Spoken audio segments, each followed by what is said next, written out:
لا إله إلا الله لا إله إلا الله لا إله إلا الله محمد رسول الله. Assalamu alaikum wa rahmatullah. My name is Abu Taubah and welcome to Amongst the Few. This week we're going to talk about marriage. Everybody wants to talk about marriage and how they get married. Now, from the angle that I'm going to talk about it today is from the guy's perspective. How do you know that you're ready to get married? All the guys want to get married.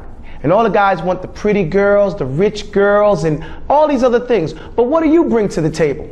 What do you have to do in order for you to be the best husband that a father-in-law would look for his daughter?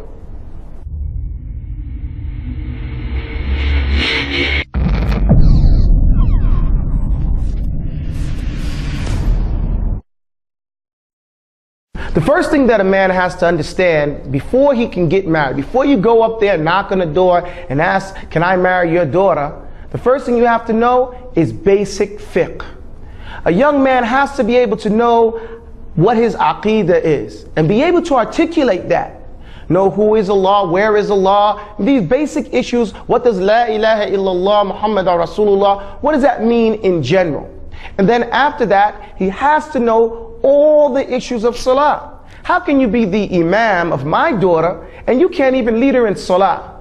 What if she makes a mistake? How do you correct the mistakes? What happens when you have children and they ask you questions about the salah? So you have to know everything there is to know that you can possibly know about the salah. And then after that, you're going to have to know about Ramadan, paying zakah, making umrah and hajj. I want my daughters to go make umrah and hajj with their husbands. So you're going to have to know how to do that as well. And then you're talking about renting an apartment or buying a house. You have to know the rules of buying and selling. How can you be a husband? How can you be the head of the home and you don't even know whether it's halal to rent this apartment or rent a house properly? So these are the things, the basic things in a practical way that a husband, a son, a man has to know before you knock that door and start looking for another wife. After a man knows basic fiqh, he has to get a craft. The basic job of a man, الرِّجَالُ قَوَّامُونَ عَلَى النِّسَاءِ. The men are those, the maintainers and protectors of the women. This means that your wife don't gotta get a job, you do. And you don't have to get a job, but you have to have a skill, a craft, a trade. Playing on the internet is not a good job. You have to have something that brings home the bread and feeds the family. Umar ibn Khattab radiyallahu anhu, when he would see a young, promising looking young man, he would get real happy. But as soon as he found out that this man had no craft, no skill, no trade, he would say, get this boy out of my face.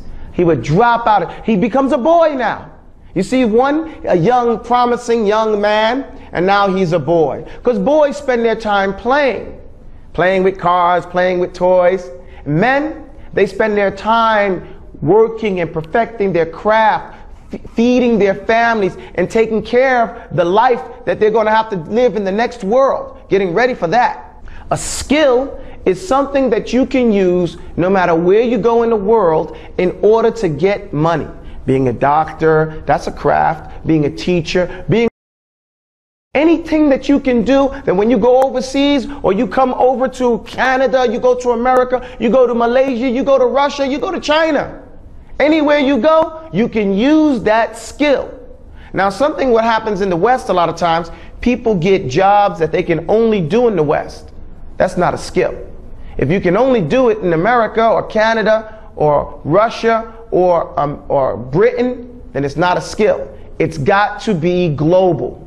When a man knows basic fiqh and he knows his craft, he has a skill. He doesn't have to be an expert in it, but he has a skill, he's beginning in it, or maybe he's doing his internship, but he has a craft that he's working with. Even if he's just a businessman, because that's a craft too, selling.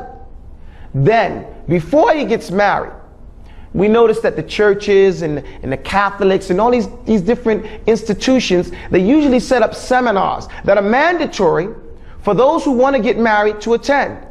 This is something that they've taken from Islam. The Prophet ﷺ said that the good information, the good ideas, they all come from Islam. It's the lost item of the believer. So wherever he finds it, he should pick it up. And from Islam is the concept, knowledge precedes words and deeds. I, myself, you cannot get married in my masjid or by me without you first going through Abu Taubah's seminar for wannabe married people.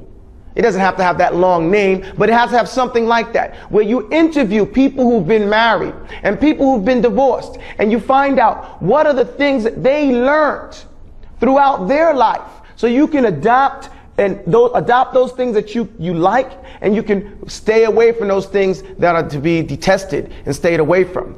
Knowledge precedes words and deeds. Marriage, as the Prophet ﷺ said, is the most important a human being can make, and it has to be fulfilled properly.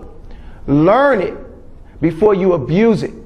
That's all the time we have today at Amongst a Few. I've been your host, Abu Taubah, and I'll see you again next time. أقول قولي هذا واستغفر الله لي ولكم والسلام عليكم.